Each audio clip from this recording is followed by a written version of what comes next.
Mummy का ग केवढा बोल. मम्मी मला जरा फोन दे की मैत्रिणीला फोन करायचे. केवढा मला तुझ्या पप्पांनी ठणकावून सांगितलंय जोवर तिची 10वी होत नाही तोवर तिला फोन द्यायचा नाही. आणि आता राहिलेत किती दिवस शाळा सुरू व्हायला, तेव्हा शाळेत भेटतीलच की तुला तुझ्या सगळ्या मैत्रिणी. पण मम्मी आता पप्पा थोडे आहे तिथं त्यांना कळायला. दे ना ग मम्मी 2 मिनिटं.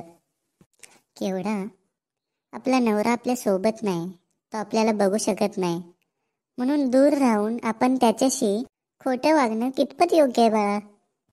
तुझा सगळा शाळेचा खर्च भागावा, आपलं घर चांगलं चालावं, म्हणूनच पप्पा तिकडे कष्ट करतात ना.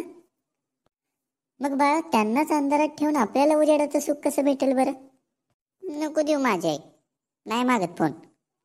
तुझं लग्न होईल ना तेव्हा तुला कळेल बायकोचं कर्तव्य काय असतं ते. पण होई ग मम्मी, जसं तुम्ही लव्ह मॅरेज केलंय तसं मी केलं तर द्याल का माझं लग्न लावून तुम्ही? आता ग बया, हे काय आता मधनच सांग की. पोरग चांगला असल्यावर तुला कशाला ग कोण अडवते? पण होई ग, तू आत्ताच कोण बघून बिघून ठेवला नाहीस ना? नाही बाया मम्मी, मी आपलं मज्जेने विचारलं.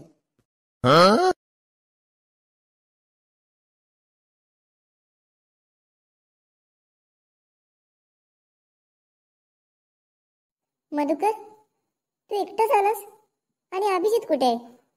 अगं ते बोलला तू जाऊन ये, मला काम आहे. मध्या, एक विचारू का रे तुला? पण तू फक्त अभिजितला सांगू नको. नाही सांगत, विचार. तू आणि अभ्या केवढ्याला भेटायला तिच्या गावात गेला होतास ना?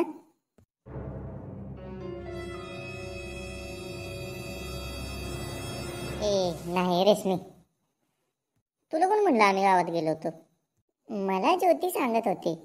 त्या ज्योतीच्या राहिला आ काय? अगं ते म्हणजे आईला बी प्रसाद घ्यायला आलोय ना, म्हणून म्हणलं आईला.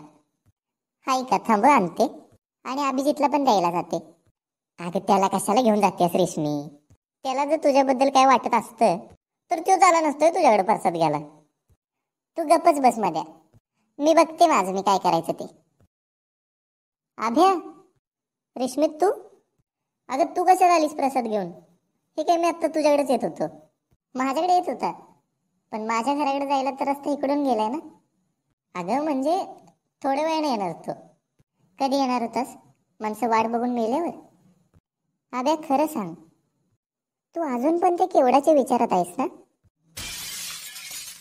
अगं रेशमी जरा हळू बोल की, गावात कुणी ऐकलं बिकलं तर. ऐकू दे की, मला तर वाटतंय मामीला पण कळावं की तिचा लाडका अभ्या 10वीचं वर्ष आहे आणि काय करतोय ते. अगं पण रेशमी, मी नाही बोलत आता तिच्यावर. तुला पण माहित आहे ना, मी शाळेत असताना तुमच्या समोर तिला सांगितलं होतं की आजपासून आपल्या दोघांचं सगळं संपलंय. अभ्या, तू ना बाहेरच्यांना जवळ करतेस आणि घरच्यांना लांब, म्हणून सांगितलं मी. आता शाळा सुरू झाल्यावर कळेलच की आम्हाला सगळं. म्हणजे नाही काय, हा प्रसाद घे आणि मामीला पण दे, जाते मी.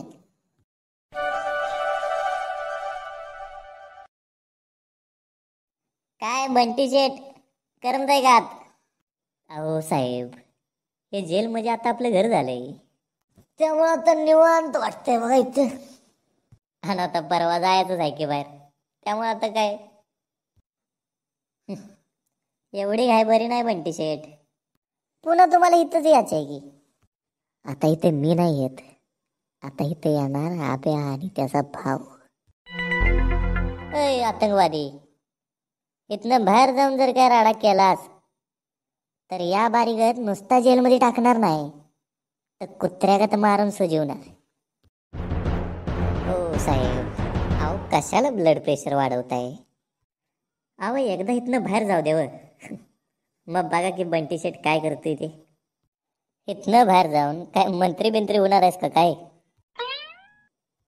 तू बाहेर जाऊन मंत्री हो, जहागीरदार हो, नाहीतर जाटलीनदार हो, पण याद राख, तू बाहेर जाऊन जर कशात घावलास तर मार तू कुत्र्यागतच खाणार. अभ्या, हे काय घेऊन आलेस? अगं हे रेशमानं प्रसाद दिलाय. रेश्मा आली वे गावावरनं. जा ठेव तिथं प्रसाद.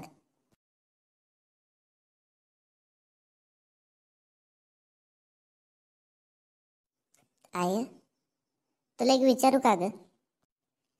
विचार. आय, या जगात आपलं कुणाला म्हणायचं ग? का राब्या, आज अचानक काय झालं तुला? सांग ना गाय. जो माणूस आपल्याकडून फक्त निस्वार्थ प्रेमाची अपेक्षा करतो त्याला आपलं म्हणायचं. या जगात प्रत्येक जण स्वतःचाच विचार करते बघ आब्या. पण जो दुसऱ्याच्या आनंदासाठी स्वतःचं दुःख लपवतो का नाही, त्याला कधीच आपल्यापासून दूर करायचं नाही आब्या. आय, कसली भारी बोलतेस ग तू. पण आता माझी शाळा चालू झाल्यावर दिवसभर करमल का ग तुला? मला करमाय काय झालं? इथं माझा नवरा इतक्या दिवस झालं माझ्यापासून लांब आहे, तरी मला करमते. आणि तुझं काय घेऊन बसलायस रे? पण असं म्हणतात की आईला लेकराशिवाय करमत नाही. कोण म्हणलं असं? बघ आहे कशी करते आज. तुला तर मस्करी केलेली बी कळत नाही.